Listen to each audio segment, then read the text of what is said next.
조국한테는 여러 가지 혐의가 있는데요. 그 중에 사모펀드가 가장 큽니다.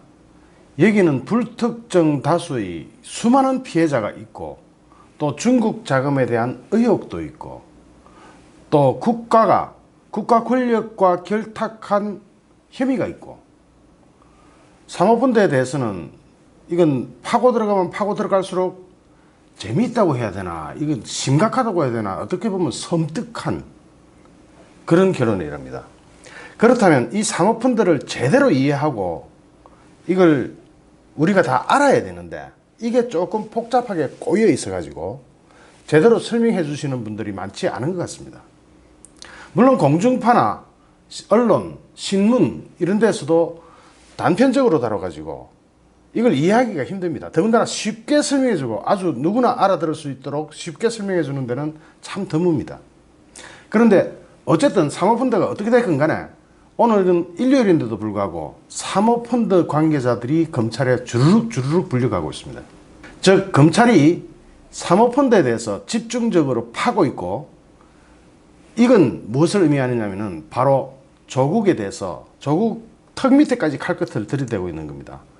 이 사모펀드는 그냥 돈 몇십억이 왔다 갔다 하는 그런 수준이 아닙니다. 우선 사모펀드에 대해서 이해를 좀 하셔야 됩니다. 사모펀드가 도대체 뭡니까? 공모펀드랑 다른 게 뭡니까? 우리가 아는 펀드랑 어떻게 다릅니까? 제일 먼저 우리가 보통 펀드 든다고 10만원, 100만원 이렇게 가지고 은행 창구 같은 데서 드는 펀드는 이런 사모펀드가 아닙니다. 사모펀드는 최소한 억 단위 이상 넘어가야 그게 사모펀드입니다. 그러니까 일반인들이 성실하게 저축 개념으로 펀드에 들어가는 거하고 이 사모펀드하고는 완전히 다릅니다. 법도 다릅니다. 이 규제하는 법도 다릅니다. 사모펀드는 아는 사람 몇 명이 모여가지고, 그것도 돈 좀 있는 사람들이 모여서 각종 규제를 피하고, 예를 들어서 불특정 다수인을 상대로 돈을 모집하는 경우에는 여러 사람의 피해가 나올 수도 있기 때문에, 그런데 이 사모펀드는 그런 규제에 대해서 좀 자유롭습니다. 왜냐하면 자기 돈 가지고 돈 좀 있는 사람들이 큰 돈 가지고 베팅하겠다는데 누가 말입니까? 그리고 선진국에서, 특히 금융 선진국에서는 이 사모펀드가 굉장히 발달해 있습니다. 공모펀드 이거는 서민들이 하는 거고, 사모펀드는 일종의 돈쟁이들이 하는 겁니다. 그러다 보니까 우리는 잘 모르는 세계가 바로 사모펀드입니다. 이 사모펀드가 규모가, 제가 이 차트를 가져왔는데, 여기서 이 회색 선으로 들쭉날쭉 위아래로 왔다 갔다 하는 것은 그건 공모펀드입니다. 그런데 사모펀드는 쭉 증가세가 일정하죠. 계속 올라가죠. 이 공모펀드가 지금 251조 정도 됩니다. 우리나라 전체 공모펀드가 251조 정도 될 때 사모펀드는 약 400조 됩니다. 그러니까 뭉치 돈이 움직이는 데가 이 사모펀드입니다. 그런데 이 사모펀드 자체를 나쁘게 보면 안 돼요. 왜냐하면 이 사모펀드들이 모여가지고 결국 벤처나 이런 데를 키우거든요. 키우다가 실패하면 돈 날리는 거고, 키우다가 성공하면 상장해가지고 떼돈을 거머쥐는 겁니다. 이게 사모펀드입니다. 그러니까 이 사모펀드는 바로 미래의 우리 먹거리를 키워주는 긍정적인 역할을 한다, 이렇게 해석하시면 됩니다. 다만 이 사모펀드를 가지고 장난을 친다든지 불특정 다수인들한테 피해를 준다든지, 또는 권력을 이용해서 이 사모펀드로 국가적인 규모의 일에 권력이 개입해서 슬쩍 사모펀드는 감춰놓고 자기랑 전혀 상관없는 것처럼 하면서 국가 권력이 민정수석이나 법무부 장관이나 이런 거대한 국가 권력을 짊어지고 이 사모펀드를 굴리는 것은, 이거는 큰일 날 일이죠. 이거는 불법도 불법이지만 이건 안 되거든요. 주식 투자를 하는 것도 안 됩니다. 공직자는, 고위공직자는 주식 투자하는 것도 안 되고, 특히 이 사모펀드는 그 전까지만 해도 규제가 별로 없었습니다. 주식은 그 주식을 투자한 회사에 이익을 줄까봐, 권력을 이용해서 그 주식회사가 이익을 취하게 될까봐 말려놨는데, 사모펀드는 여지껏 이해가 좀 부족해가지고, 공직자들도 이해가 부족해가지고 지금부터 아마 규제에 들어갈 겁니다. 특히 공직자는 사모펀드를 못하도록 할 겁니다. 그런데 이게 법망의 허점을 이용한 거였어요. 조국이 한 건. 법에 현재 규정을 안 하고 있으니까. 그런데 이 사모펀드가 공직에서 취득한 정보를 이용한다든지 또는 공직이라는 권력을 이용해서 이 사모펀드의 이익을 보게 한다든지 이렇게 되면은 일종의 뇌물죄처럼 굉장히 큰 죄가 됩니다.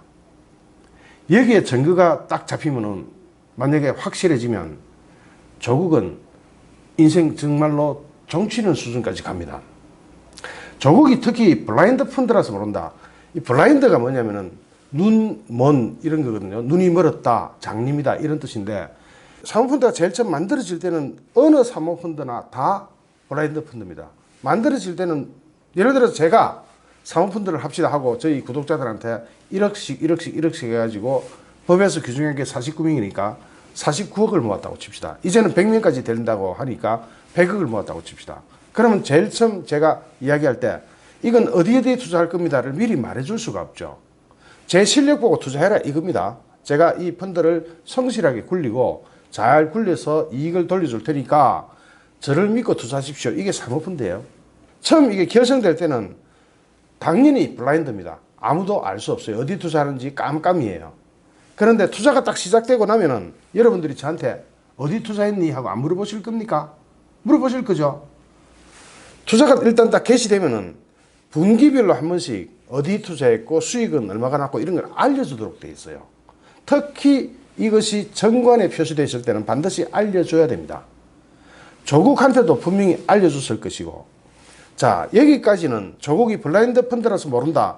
이것은 대국민 사기극에 거의 가까운 그런 변명이고, 자, 여기서 블라인드 펀드로 출발을 했다 치더라도 문제가 되는데, 블라인드 펀드로 출발했다 하더라도 이것이 실제로 투자될 때 권력이 개입돼 가지고 투자하면은 이게 나랍니까?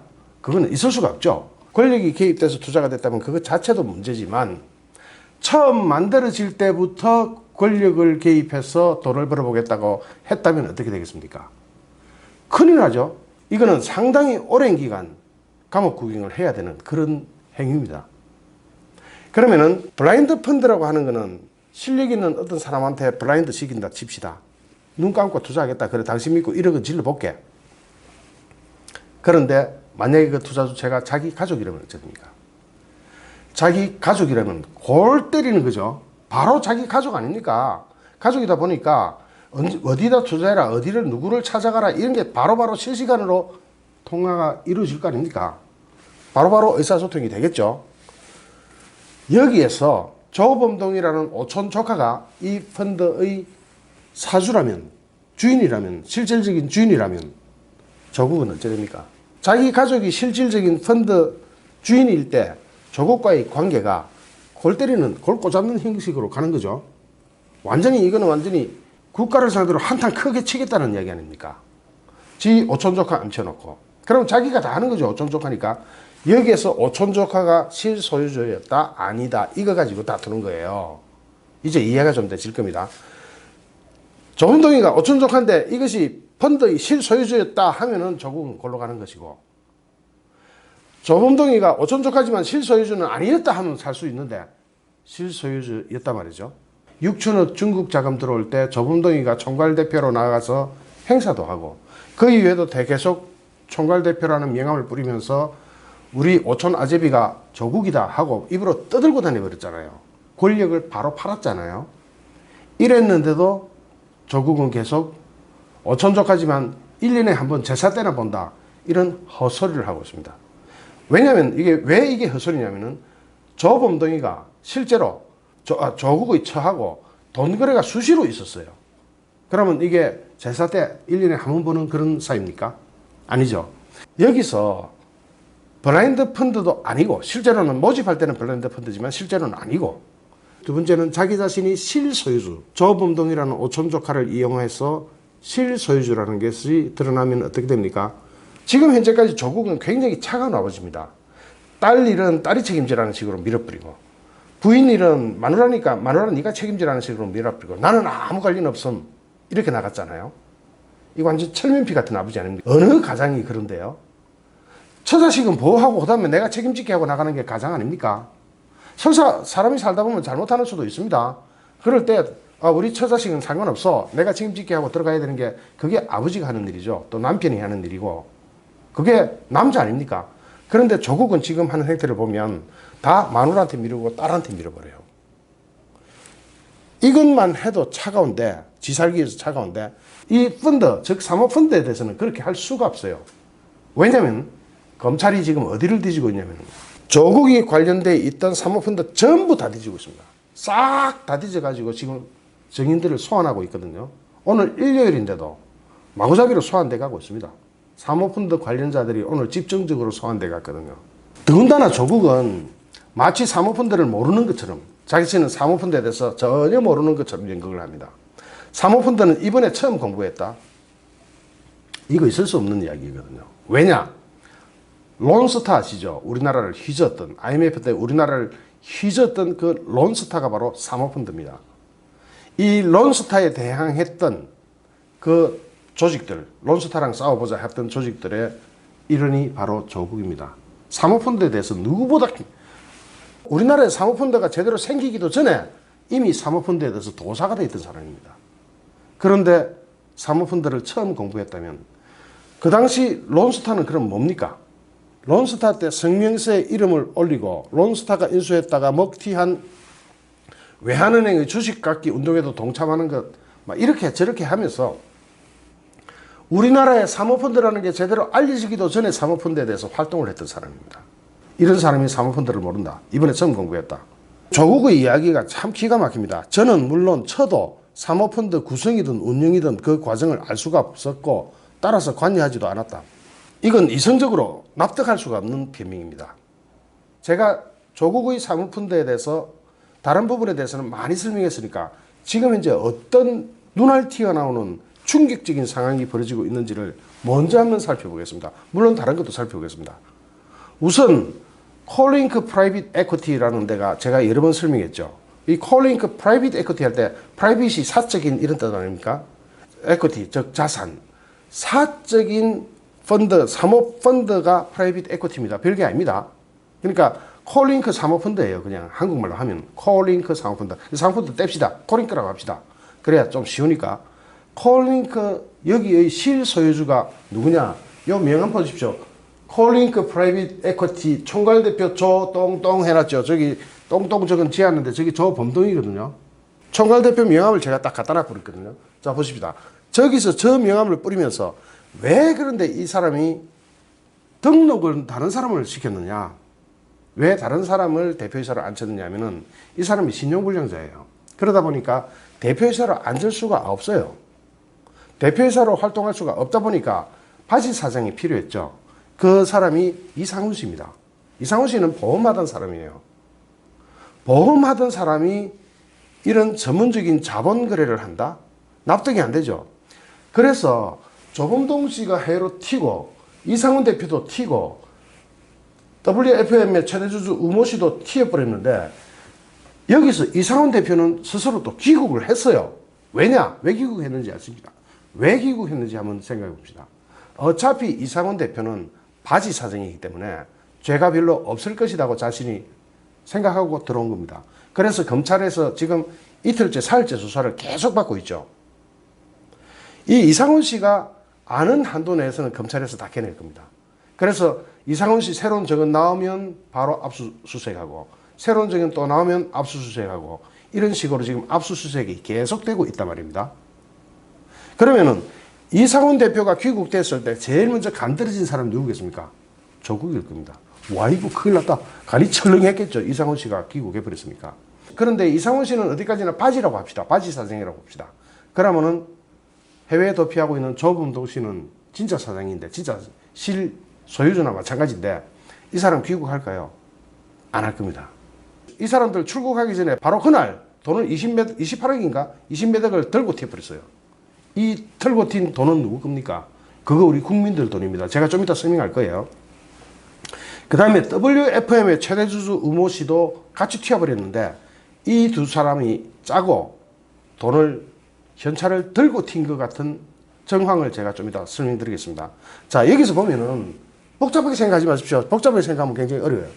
콜링크가 있는데 여기 실질적인 대표가 조범동이고 조범동이가 실질적인 대표라면 오촌 조카가 실질적인 대표라면 조국은 빠져나갈 수가 없어요. 왜냐? 그 펀드에 가장 많은 투자를 한 사람이 조국 마누라도 딸도 아니고 조국 자신이에요. 이걸 어떻게 뺄 겁니까? 그리고 콜링크가 투자했던 회사들이 활동하는 게 전부 다 권력행위예요. 권력의 입김에 놀아나는 그런 냄새를 팡팡팡팡 풍기고 있거든요. 거기다 민주당 인사들 뭐 줄줄이 엮였잖아요. 어쨌든 간에 이 줄줄이 엮인 것을 지금 쟤들이 빠져나간다고 해서 또는 정동희가 귀국을 안 하고 우모 씨가 귀국을 안 한다고 해서 증거가 없느냐? 그거 아니거든요. 지금 이상훈 대표가 귀국을 해가지고 막 떠들어 제끼고 있다고 그럽니다. 검찰은 또 이상훈 씨가 이야기하면은 바로 가서 압수수색하고 증거 갖고 하고 지금 조국은 잠 안 올 겁니다. 이렇게 검찰이 뒤지대고 있으면 검찰이 조국의 정경심 교수만 기소했다고 해서 그거 가지고 지금 떠들썩한데 그거는 빙산의 일각이에요. 그냥 스타트예요. 시작일 뿐이에요. 여기서 조금 더 자세하게 한번 해봅시다. 여기서 똑같은 그림이죠. 콜링크가 웰스 CNT라는 데를 투자했는데 저기 가로등 하던 업체예요. 가로등 그게 다 광급공사죠. 이 광급공사에 참 못된 짓 했습니다. 웰스 CNT 사장이 검찰에 가서 진술을 했는데 그 내용이 언론에 다 나왔잖아요. 콜링크는 웰스 CNT에다가 대포 통장을 하나 만들어주고 여기 돈 넣어 해가지고 싹싹 돈 다 빼가 버렸습니다. 투자는 23억 5천인가를 했는데 한 5천만 원만 쓰게 만들고 23억을 빼가 버렸습니다. 대포 통장으로. 아, 이 정말 희한한 사람들입니다. 이상한 사람들입니다. 투자한다고 해놓고 그러니까 자본은 증자시켜놓고 서류상 자본은 올라갔죠. 자본은 올라갔습니다. 그리고 그 돈 싹 다 빼가 버렸습니다. 대포 통장으로. 이게 조국 일가가 하는 짓이에요. 조국이 오촌조가 이런 짓을 했습니다. 그 23억 어디로 갔는지 지금 희한해요. 자, 돈 투자한다고 넣었다가 바로 빼갑니다. 한 5천만 원만 쓰게 만들고. 이 회사는 광급공사를 하다 보니까 돈은 뒤에 나오니까 자금난을 자주 겪겠대요. 그래서 와 이거 돈 태워준다고 하니까 더군다나 권력자가 오다까지 주겠다고 하니까 그랬겠죠? 후자는 제 짐작입니다.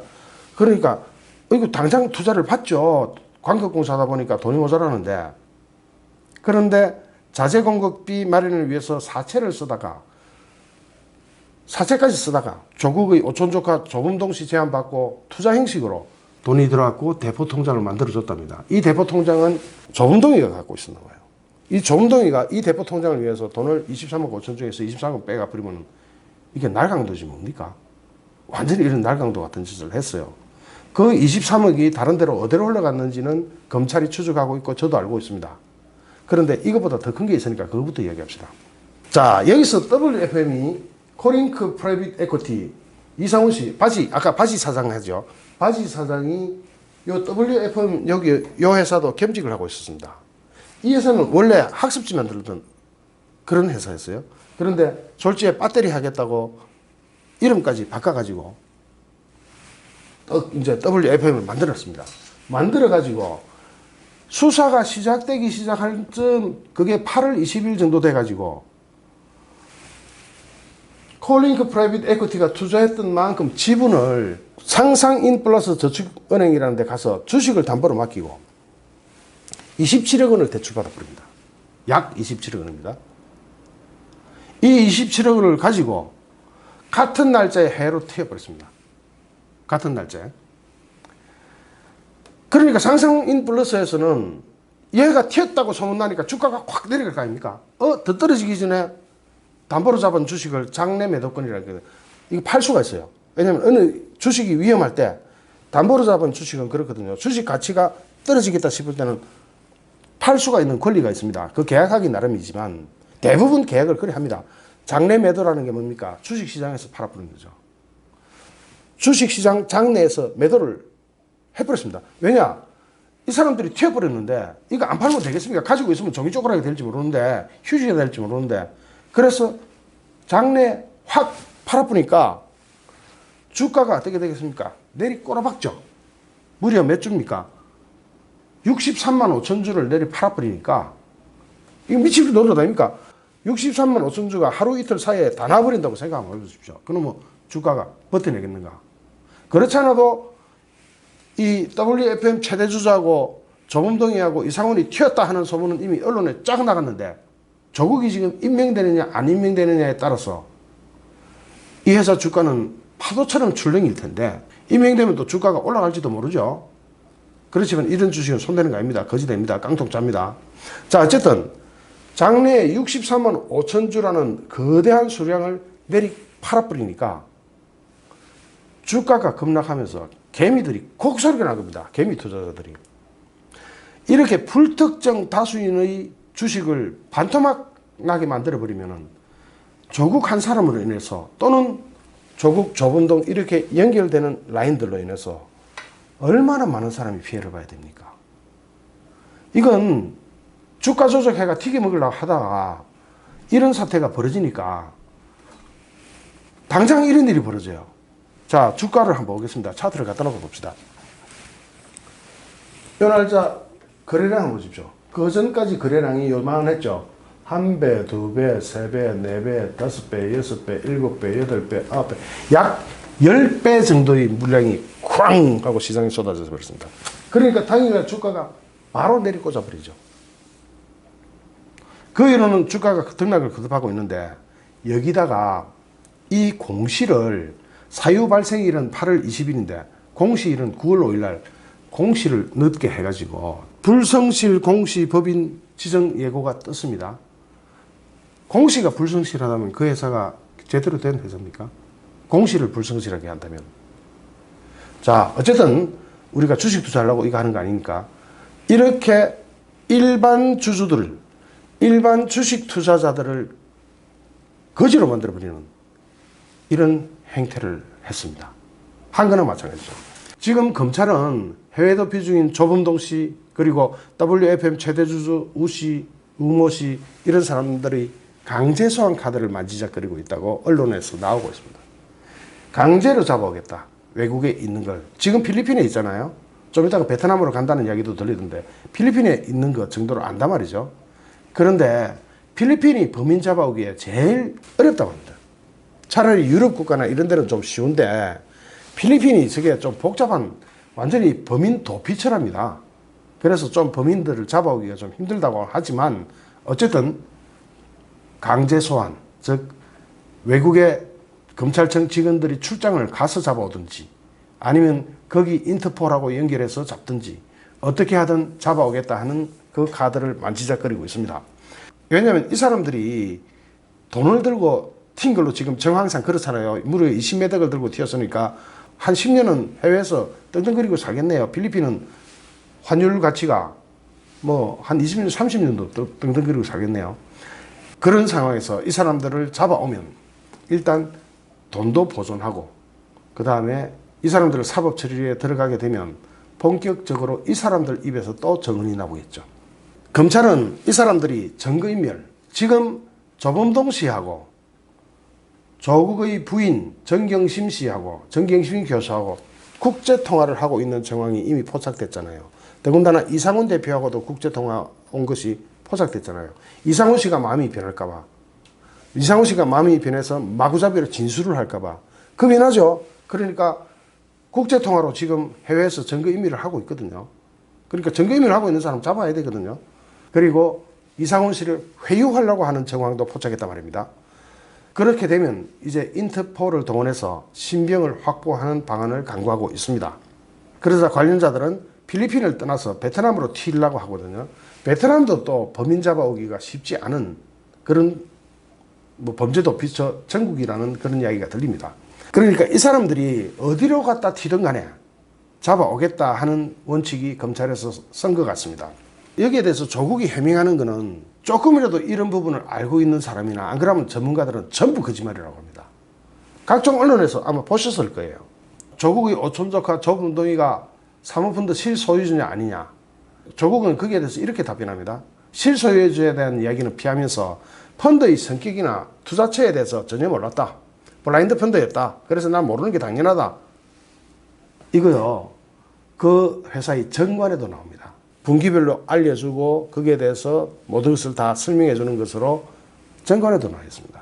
그리고 조국이 펀드에 넣기로 한 총액이 74억이죠. 74억을 펀드에 넣기로 하고 여러 가지 벌칙종까지 있단 말입니다. 안 넣으면은 펀드에 넣기라고 10억만 넣은 것에 대해서 조국 뭐라 그럽니까? 처음부터 10억 5천만 원만 넣기로 했다. 이렇게 이야기하거든요.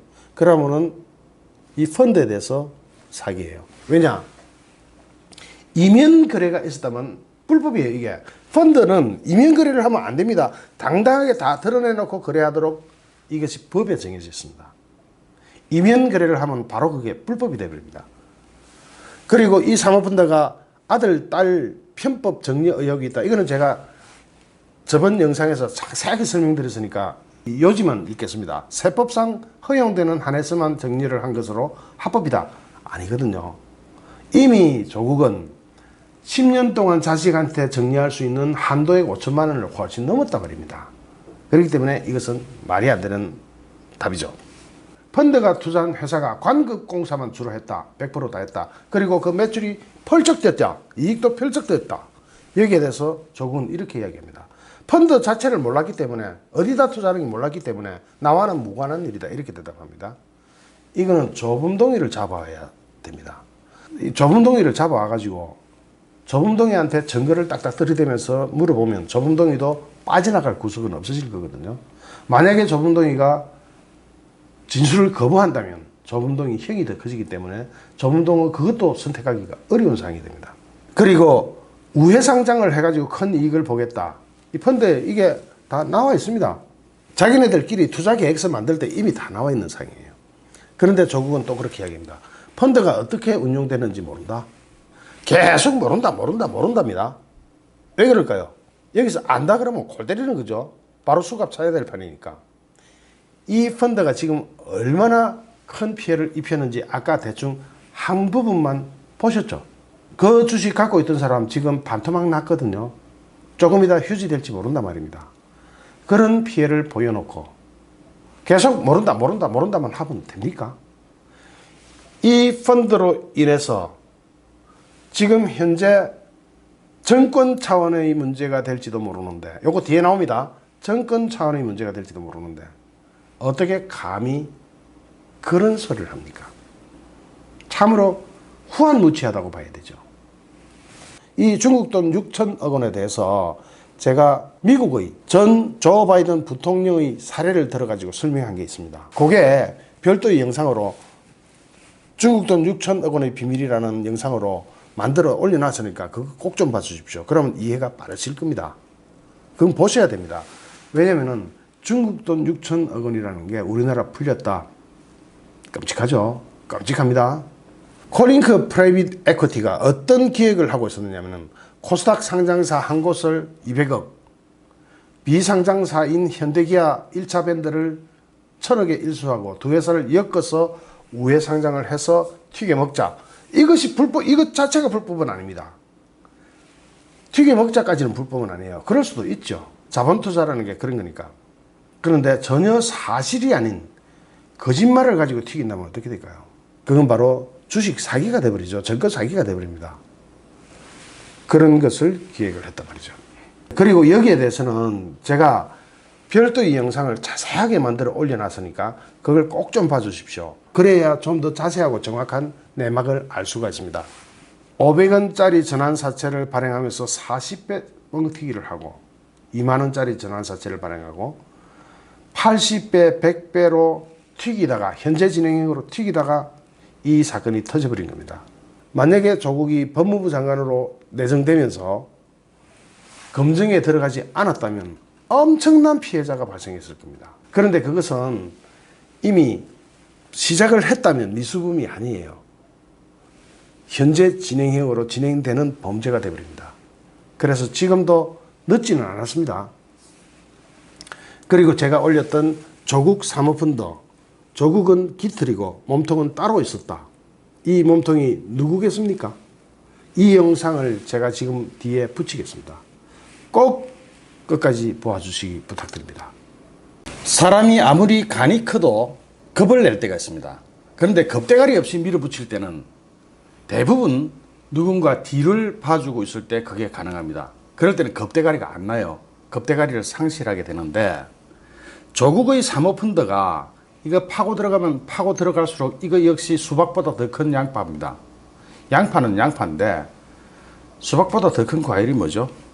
뭐 과일 중에서도 수박이 제일 큰 것 같은데 막 코끼리만한 양파입니다. 어쨌든 간에. 그런데 이 사모펀드를 조국이 그렇게 간땡이 크게 굴릴 때 조국 지 혼자 지 끝발 하나로 이걸 밀어붙였겠느냐 하는 데 대한 의혹이 생기죠. 의구심이 들지 않습니까? 누구한테나 이런 의구심이 들었을 겁니다. 그런데 파고 들어가 볼수록 조국은 결국 깃털이고 몸통은 따로 있었던 거 아닌가 하는 의심이 생깁니다. 제가 그런 의심을 하는 이유를 지금부터 풀어드리겠습니다. 여러분 역시 공감하실 겁니다. 지금 문재인 어디가 있죠? 예, 미얀마에 가 있습니다. 미얀마의 수도가 옛날 말로는 랑군이, 요즘은 양곤이라고 표기해야 돼요. 양곤에 가 있는데 여기서 이런 말을 합니다. 정부 차원으로 3억 달러 규모의 스마트 시티, 글로벌 플랜트, 건설 펀드를 조성해서 경제협력 산업단지 개발에 적극 지원하겠다고 말했습니다. 여기서 익숙한 단어 하나 나오죠. 스마트 시티. 스마트 시티 사업은 최근 조국 법무부 장관 후보자 가족이 패밀리 펀드죠. 뭐 사모펀드 할 거 뭐 있습니까? 그냥 패밀리 펀드지, 가족 펀드지, 조국이 펀드지. 사모펀드를 통해서 투자한 웰스 CNT가 사업 관련 특혜를 받았다는 의혹이 나와서 검찰이 수사 중입니다. 검찰이 웰스 CNT를 뒤지고 있어요. 이 웰스 CNT가 바로 조국의 패밀리 펀드, 조국의 사모펀드가 투자를 해가지고 사실상 조국이 소유하고 있는 그 법인입니다. 웰스 CNT가 바로 스마트 시티 전문 회사입니다. 문재인은 이날 양곤 롯데호텔에서 열린 한 미얀마 경제협력 산업단지 기공식 및 비즈니스 포럼에 참석해서 한국이 경제 성장으로 한강의 기적을 만든 것처럼 미얀마의 젖줄 에야와디강의 기적을 만드는 디딤돌이 되길 희망한다면서 경제협력 산업단지는 기업들에게 인프라가 완비된 부지를 제공해서 안정적으로 기업을 운영할 수 있도록 도울 것이라 하고 밝혔습니다. 이 대목에서 중요한 것은 스마트 시티라는 겁니다. 이 스마트 시티를 사실상 문재인 정권이 출범할 때부터 이 스마트 시티 사업을 강조했었고 그때 조국 펀드가 이 스마트 시티에 뛰어들었습니다. 시기적으로 묘하게 일치하죠. 이게 단순한 의혹이고 의심일까요? 아니면은 몸통과 깃털을 얼핏 한번 쳐다보는 그런 광경일까요? 깃털만 나불나불나불 하다가 몸통이 한번 슬쩍 지나간 그런 거 아닌가? 이 몸통이 빠르게 지나가는 것 같습니다. 이렇게 깃털만 보여주고 몸통은 싹 지나간 것 같습니다. 지금 이 대목에서는 몸통이 아주 빠르게 지나갔습니다. 그런 의혹이 듭니다. 너무 빨라서 발견하기가 쉽지 않았죠? 아직은 의혹입니다. 미얀마 양곤주 야웅리핀에 조성될 한미얀마 경제협력 산업단지는 총 공사비가 약 1,300억 원에 이릅니다. 정부는 여기에 이 1,300억 원이 들어가는데 여기에 우리나라가 돈을 퍼붓자. 우리나라 살림살이도 어려운데 기업들이 전부 해외에 나가서 해외 현지 공장을 세우고 있는데 정부도 나가서 해외에다 돈을 퍼붓자. 정부는 대외경제협력기금 EDCF를 투입해서 도로, 전력 등 외부 인프라 설치를 지원할 계획이다. 이야, 하여튼 문재인 정부 돈 잘 쓰네요. 이번에는 미얀마라는 곳에 가서 떼돈을 퍼볼 작정이 모입니다. 이날 행사에 우리 측에서는 93개사 기업 및 기관 단체에서 온 경제사절단이 200여 명이 참석했습니다. 여기 다 코 껴서 간 걸로 생각됩니다만 코가 탁 끼어가지고 철사줄 같은데 끼어가지고 따라와 하면 싹 따라가는 그런 구조 아닌가 하는 생각이 듭니다. 미얀마에서는 민쉐 부통령을 비롯한 주요 부처 장관과 기업인 250여 명이 참석했습니다. 그러면 총 한 450명이 모인 떼거리 잔치를 했네요. 문재인은 취임 초기부터 핵심 국정과제입니다.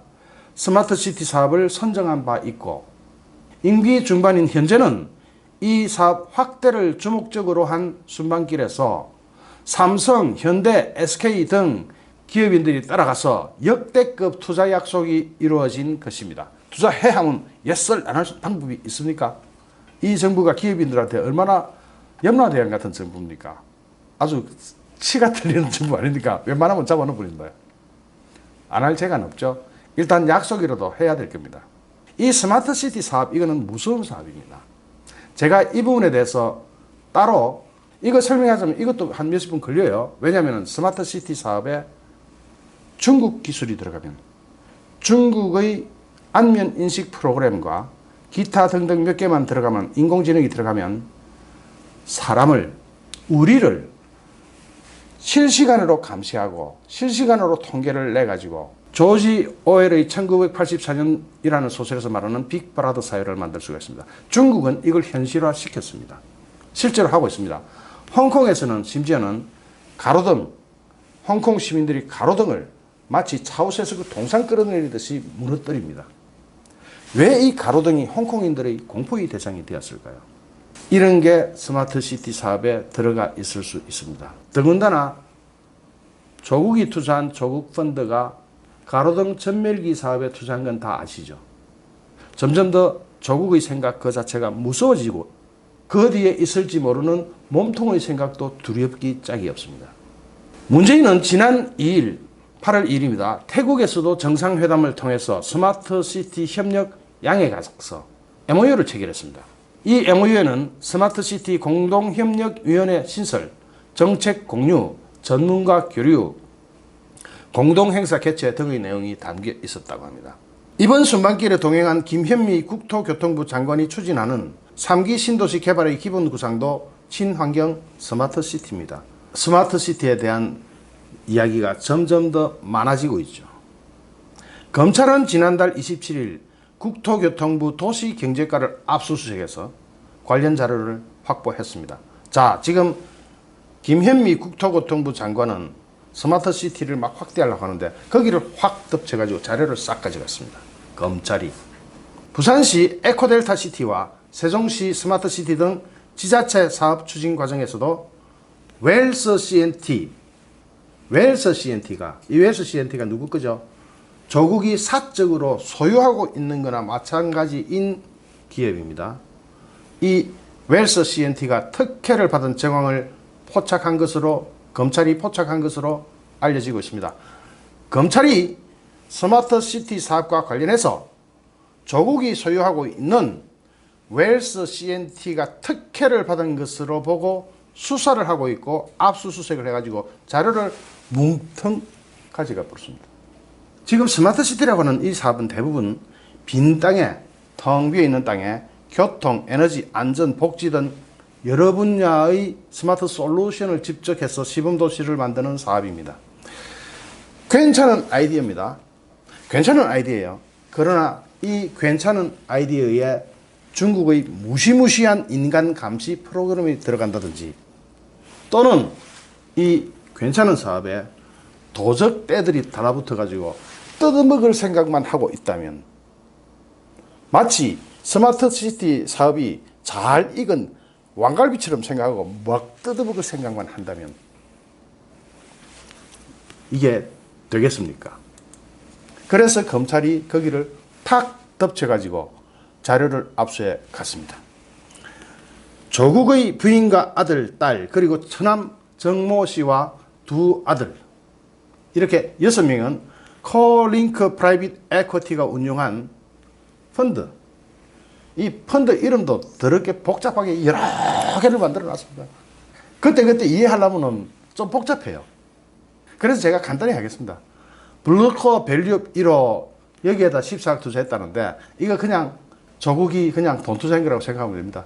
뭐 블루코어인지 레드코어인지 막 희한한데 코어 해가지고 막 투자를 하는데 아무 코어나 다 조국이 돈 투자해가지고 그냥 100% 지 거라고 생각하면 됩니다. 다른 사람이 투자한 게 없어요. 조국 일가족이 100% 다 투자했기 때문에 그냥 조국 겁니다. 이 펀드는 웰스 CNT라는 회사의 경영권을 인수했습니다. 그러니까 100% 자기 펀드 가지고 인수했으니까 이 회사도 조국 회사죠.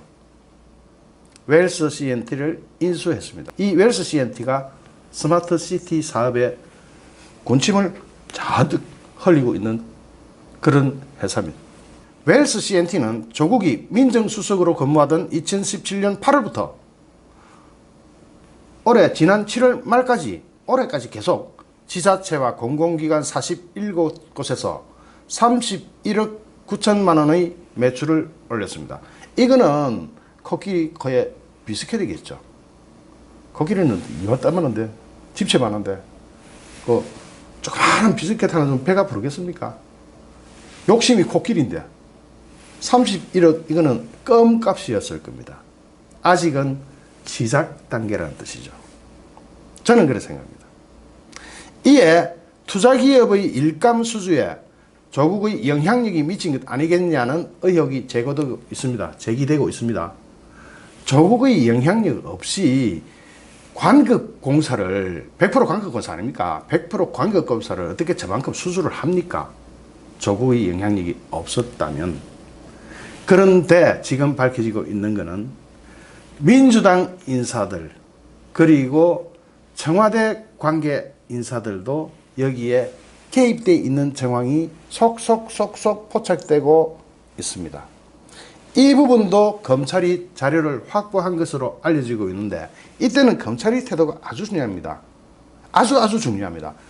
이 자료를 깔 거냐 덮을 거냐가 검찰이 정치적으로 결정해버릴 수가 있습니다. 윤석열이 어떻게 하는지 두고 봅니다. 잘 보고 있습니다.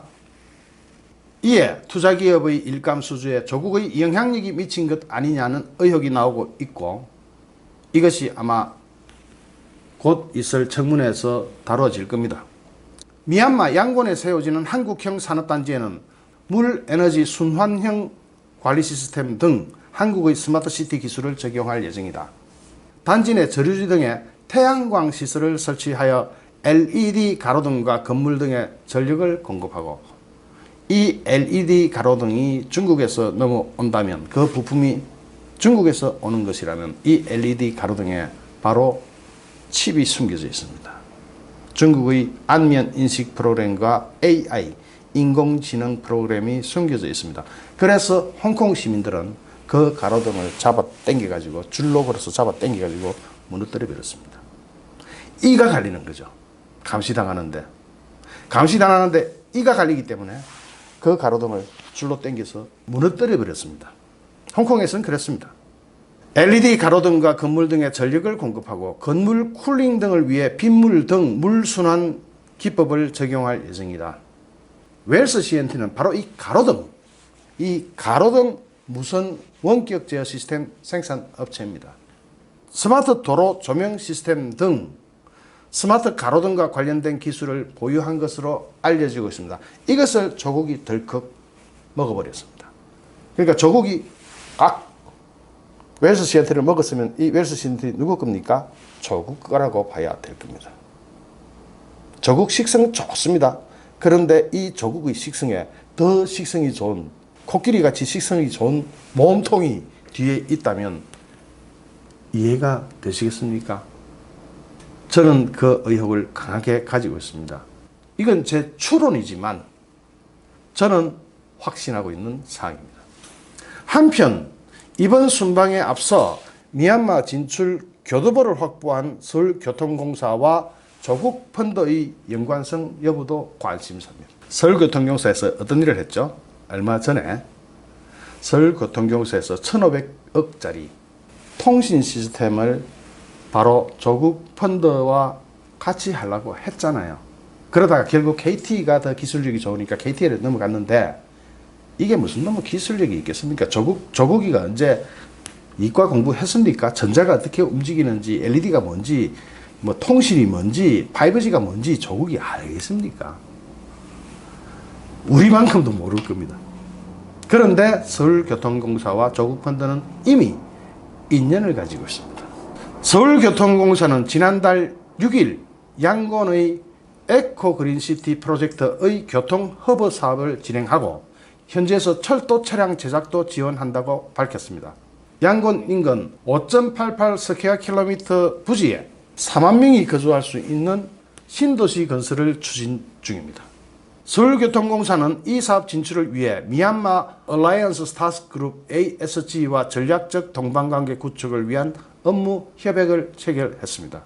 이른바 조국 펀드와 관련해서 여권 인사들과 여권 국회의원 전 보좌관들이 컨소시엄을 통해서 서울 지하철 공공 와이파이 사업에 개입한 정황이 드러나고 있습니다. 이건 검찰이 수사하고 있는 내용이에요. 별로 비밀도 아니에요. 검찰은 조국 펀드가 관급 공사를 따내는 과정에서 내부 정보를 활용했는지 여부에 수사력을 모으고 있는 것으로 전해졌다. 검찰은 뒤지고 있고 조국 펀드는 열심히 앞으로 가고 있고 검찰은 뒤에서 막 따라오면서 뒤지고 있고 뒷덜미가 근질근질할 텐데 어쨌든 이 자금들의 중국계 자금의 그림자가 또 싹 지나갔습니다. 여러분 보셨어요? 방금 보여드렸는데 다시 한번 보여드릴까요? 여기에 중국계 자금의 그림자가 싹 지나갔습니다. 이번에 보셨죠? 그런데 이 중국계 자금을 포함해서 이상한 그림자들이 막 어른거립니다. 뭐냐? 조국은 깃털일 뿐이고 몸통은 따로 있다. 그 몸통이 누군지는 제가 말씀드리지 않겠습니다만은 제 추론에 의하면은 지금 여기서 충칭 자금이 들어오고 콜링크 프라이빗 FT 사모펀드가 있고 공공지하철 와이파이 사업, 상장사 인수사업, 국내 현대기아차 1차 밴드 인수 이 그래프 제가 전에 설명드렸죠. 여기에서 화살표를 하나 더 꺼가지고 누굴까 하고 제가 물음표를 붙여놨습니다. 이신전심. 이신전심은 원래 이순자 마음이 전두환 마음이잖아요. 정심, 후심. 정광용의 마음이 구독자의 마음과 같다. 그래서 우리는 다 안다. 그죠? 좀 코믹하게 진행해 보았습니다. 무서운 현실입니다. 정말로 무서운 현실입니다. 제 생각으로는 틀림없이 이 모든 사항은 게이트 수준으로 커질 겁니다. 전국을 흔들어내고 정권을 흔들어낼 게이트 수준으로 커질 것으로 생각합니다. 좋아요, 구독하기, 공유하기는 저에게 큰 힘이 됩니다. 감사합니다.